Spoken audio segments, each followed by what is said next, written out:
Academic Encounters, Unit 2, Chapter 3, Reading 3, A Country of Immigrants. The United States is a country of immigrants.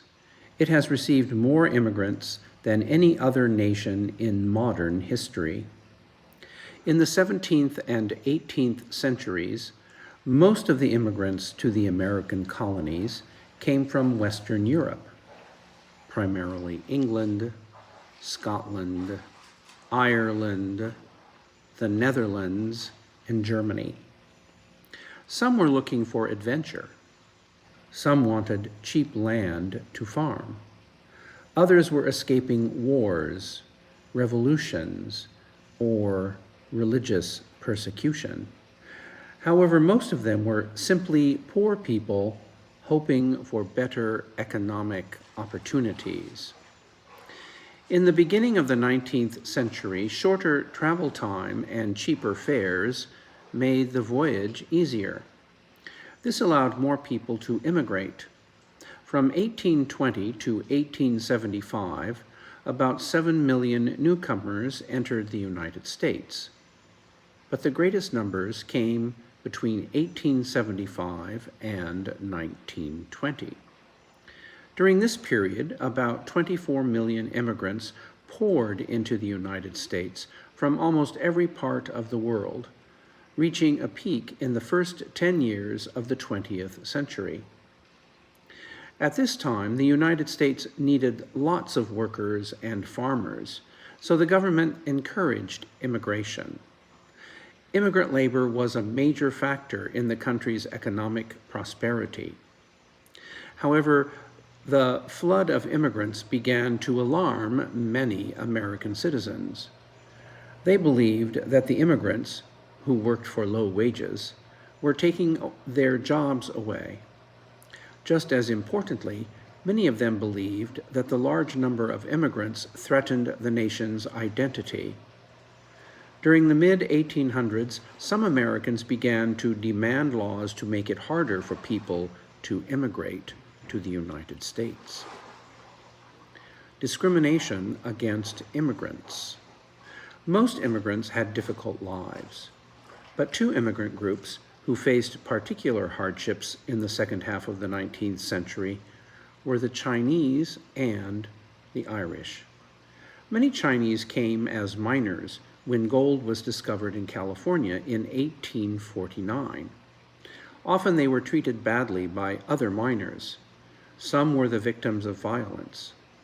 The government did not do much to protect them. In addition, more than 12,000 Chinese immigrants worked on the construction of the Transcontinental Railroad. This was a huge project that connected the middle of the country to California by railroad. The Chinese did the most dangerous work, yet they would work for lower pay than white workers. This made white workers angry. Americans also found Chinese customs strange and foreign. The Chinese often became the victims of discrimination. In other words, they could be treated badly just because they were Chinese.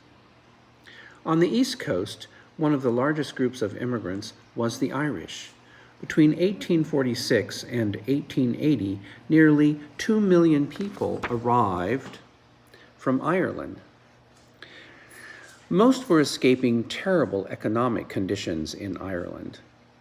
Yet when they arrived in the United States, they also faced difficult conditions. Many immigrants were sick and weak after the long, hard journey. Living conditions were crowded, often with as many as 10 people sleeping in one room. Because so many new immigrants arrived at the same time, they could not all find jobs. When they found work, it was difficult and sometimes dangerous, and the pay was low. Men took jobs building homes and bridges and cleaning streets. Women worked as servants in American homes, or they worked in factories sewing clothes up to 14 hours a day. As with the Chinese, many Americans believed the Irish were taking away their jobs, and as a result, they too often faced hostility. In addition, many Americans were prejudiced against the Irish because of their religion, Catholicism. You can look at the chart that says immigration to the United States, 1831 to 1930, in the thousands. Restrictions on immigration. Competition for jobs was a source of conflict between American citizens and many immigrants, but not the only one. Some Americans also believed that the large number of immigrants was a burden for the rest of the population because they needed government services, schools, running water, and police protection. There were also many misunderstandings between Americans and the new immigrants based on cultural differences. In response to fears about the flood of newcomers, Congress passed a law to limit immigration. It allowed only immigrants who could read and write. It also prohibited all immigration from Asia. In 1921, Congress established a system of quotas. Under the quota system, limits on immigration from each country were based on the number of people from that country in the United States in 1920. Quotas were only for white immigrants. Non-white immigrants were prohibited from entering the country at that time.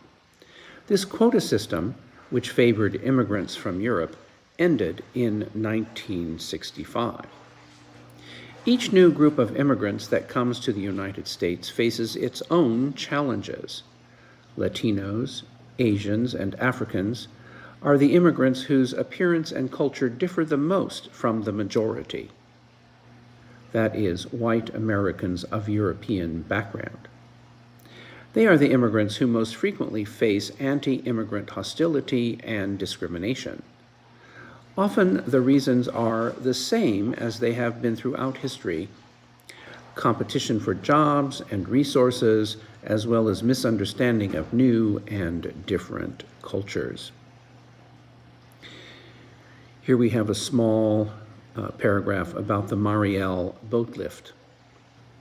South Florida has been home to many Cuban Americans since the communists came to power in Cuba in 1959. Many Cubans immigrated at that time, but soon after that it became more difficult for people to leave the island, except for a brief period in 1980. As part of an agreement between the United States and Cuba, Cubans were suddenly allowed to sail out of Mariel Harbor. A flood of 125,000 Cubans crossed the 100 miles of ocean to the tip of Florida in small boats. Just as suddenly, 6 months later, it ended when Castro closed the harbor. That's the Mariel boat lift.